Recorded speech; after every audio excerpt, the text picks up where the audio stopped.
एक बार एक राजा ने अपने राज्य की प्रजा को दिखाने के लिए एक बहुत बड़े नृत्य का आयोजन किया। उसमें बहुत दूर दूर के देशों के राजाओं को बुलाया गया और अपने गुरु को भी बुलाया। और जब नृत्य स्टार्ट हुआ तो गुरु को बहुत सी सोने की मोहर दी और कहा कि गुरुजी, जब आपको गायन पसंद आए आप ये मोहरें इस नृत्यांगना के नृत्य के ऊपर बिखेर दीजिए। बहुत रात्रि तक गायन चलता रहा। सुबह के 4 बज गए लेकिन कोई गाना गुरु को पसंद नहीं आया। देखते हैं कि जो ढोलक बजा रहा था उसको नींद आने लगी। नृत्यांगना ने समझा यदि ढोलकी को नींद आ गई तो मेरा नृत्य की जो ताल लय है वो टूट जाएगी। इसीलिए उसने ढोलकी को संबोधित करते हुए एक दुआ कहा कि बहू बीती थोड़ी रही पल पल गई बिहाई, एक पलक के कारणे ना कलंक लग जाई। कि बहुत रात बीत गई है, अब थोड़ी बहुत बची है और यदि आपने ढोलक ढंग से नहीं बजाया तो कुछ ही समय के लिए मेरे नृत्य पर कलंक लग जाएगा, इसलिए आप ढोलक अच्छी तरीके से बजाओ। उसने दोहे के माध्यम से ढोलकी को समझाया। जब ये दोहा राजा के गुरु ने सुना तो उसने समस्त जो सोने की मोहरें थी वो नर्तकी के ऊपर उड़ेल दी और गाना इसी प्रकार से चलता रहा।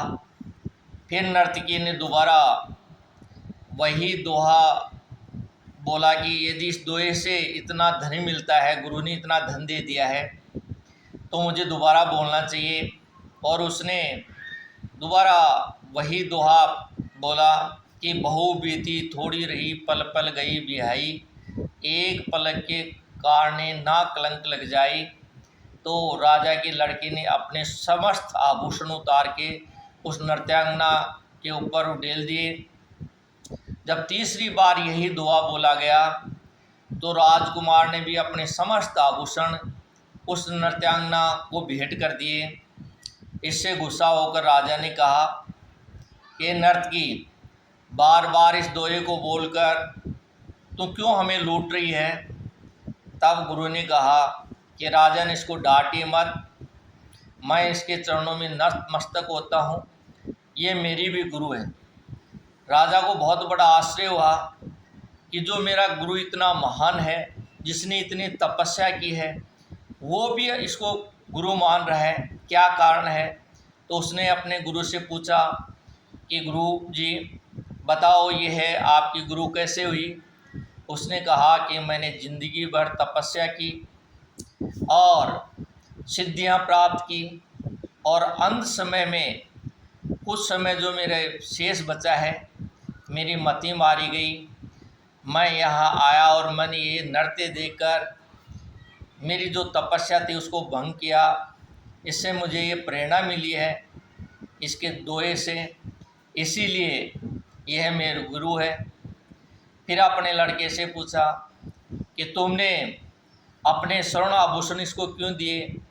उसने कहा कि पिताजी, मेरी उम्र लगभग 60 वर्ष हो गई, आप 85 वर्ष के हो गए, अभी तक मुझे राजपाट नहीं मिला।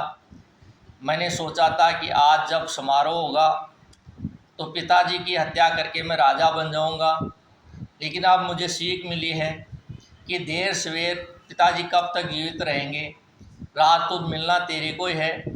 इसीलिए मैंने मेरे उद्देश्य को त्याग दिया।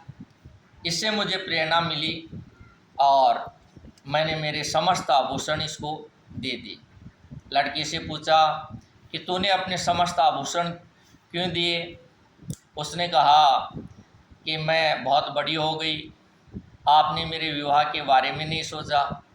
मैंने सोचा कि आज समारोह है और मैं प्रेमी के साथ में मेरा विवाह कर लूँगी, चली जाऊँगी, लेकिन अब मैंने इस दोहे से शिक्षा ली कि देर सवेर मेरे पिताजी को मेरा ध्यान आएगा और मेरी शादी कर देंगे।